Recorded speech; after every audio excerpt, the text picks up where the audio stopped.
Hello আমার প্রিয় বন্ধুরা, আজকে তোমাদের জন্য নিয়ে এসেছি দারুণ একটা মজার গল্প। গল্পটির নাম হলো শাকচুন্নি বউ। একদিন এক সদ্য বিবাহিত ব্রাহ্মণ পত্নী পুকুরে গোসল করতে যাচ্ছিল। ওই পুকুর পাড়ে ছিল একটা কদম গাছ, সেই গাছে বাস করত এক শাকচুন্নি। ব্রাহ্মণ পত্নীকে আসতে দেখে সে সাদা কাপড় পরে রাস্তায় দাঁড়িয়ে রইল। ব্রাহ্মণ পত্নী শাকচুন্নিকে অতিক্রম করে যাওয়ার সময় অসাবধানতায় তার শাড়ির আঁচল শাকচুন্নির গায়ে লাগলো, আর যায় কোথায় শাকচুন্নি তেলে বেগুনে জ্বলে উঠলো। কে রে? কার এত বড় সাহস আমার গায়ে কাপড় চুয়ায়? আজ তোকে দেখাচ্ছি মজা। হা হা হা। ব্রাহ্মণ পত্নীকে তাজা কুলা করে কদম গাছের কুটুরে বন্দি করে রাখলো। তারপর নিজে ব্রাহ্মণ পত্নী সেজে ব্রাহ্মণের বাড়িতে উপস্থিত হলো। ব্রাহ্মণের বাড়িতে বৃদ্ধা মা আর তার সদ্য বিবাহিত বউ থাকে। নতুন বউয়ের সঙ্গে বৃদ্ধার সবসময় কিচিমিচি লেগেই আছে। মেয়েটা চটপটে নয়, কিন্তু সেদিনের পর থেকে বৃদ্ধা খুবই খুশি। সে যেন হাফ ছেড়ে বাঁচল। যাক, এতদিনে তাহলে বৌমার সুমতি হয়েছে, কাজে কামে একটু চালাক হয়েছে। আগে তো কোনো কাজই পারতো না। বৌমা, ভাড়ার ঘর থেকে এটা বাটি এনে দাও তো। দিচ্ছি মা।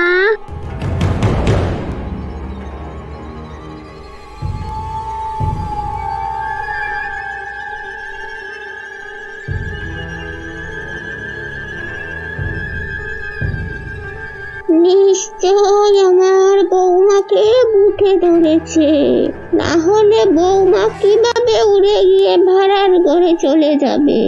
আমার ছেলে আসলে ওকে বলতে হবে উজা ডাকতে। জানিস বাবা, আজ বৌমাকে বলেছিলাম ভাড়ার ঘর থেকে বাটি এনে দিতে।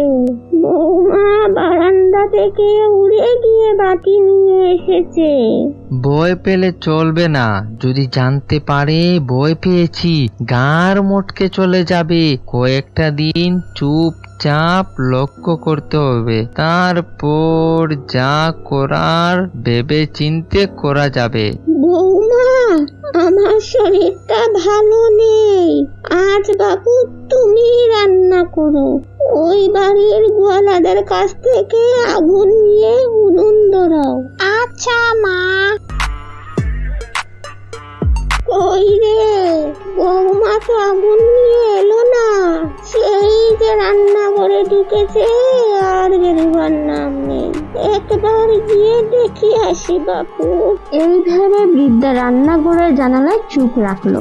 দাউ দাউ করে উনুন জ্বলছে। উনুনের ভেতরে তার বৌমা পা দুটিয়ে বসে আছে।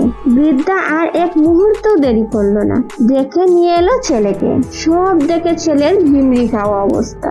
বাচ্চা, এক্ষুনি উঠা দেখে সর্বনাশী শাকচুন্নিকে বিদায় কর, নয়তো সর্বনাশ হয়ে যাবে। ছেলে উজা দেখে নিয়ে এলো। সমস্ত ঘটনা শুনে উজা একটা পুরা হলুদ ছদ্মবেশী শাকচুন্নির নাকের সামনে ধরতেই সে চিৎকার করে পালিয়ে দেওয়ার উপক্রম করলো। হক মৌলা, বল বল তুই কে? আমায় ছেড়ে দে, ছেড়ে দে বলছি আমায়।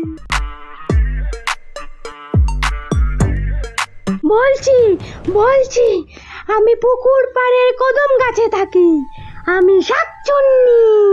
হক মৌলা, এই ব্রাহ্মণের বাড়িতে এলি কি করে তুই? ওই ব্রাহ্মণের বউ আমাকে বিরক্ত করেছিল, তাই তাকে কদম গাছের কুটুরে সরিয়ে রেখে আমি তার বেশে এখানে এসেছি। হা হা হা। হক মৌলা, ব্রাহ্মণের বউকে ছেড়ে দে বলছি এক্ষুনি। আমি এক্ষুনি ছেড়ে দিচ্ছি, তার আগে তোরা আমাকে ছেড়ে দে। শুধু তাকে ছাড়লে হবে না, এই কদম গাছ ছেড়েও তোকে চলে যেতে হবে অনেক দূর। এই ত্রিসীমানায়ও যেন তোকে আমি আর না দেখি। ও মা গো, ও বাবা গো, আমি আর এখানে থাকবো না। আমি এ মুল্লুক ছেড়ে চলে যাব।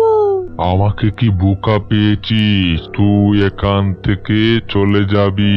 যাওয়ার আগে আমাদেরকে বুঝিয়ে যেতে হবে যে তুই চলে যাচ্ছিস এখান ছেড়ে। আমি যাওয়ার সময় কদম গাছের একটি ডাল ভেঙে দিয়ে চলে যাব।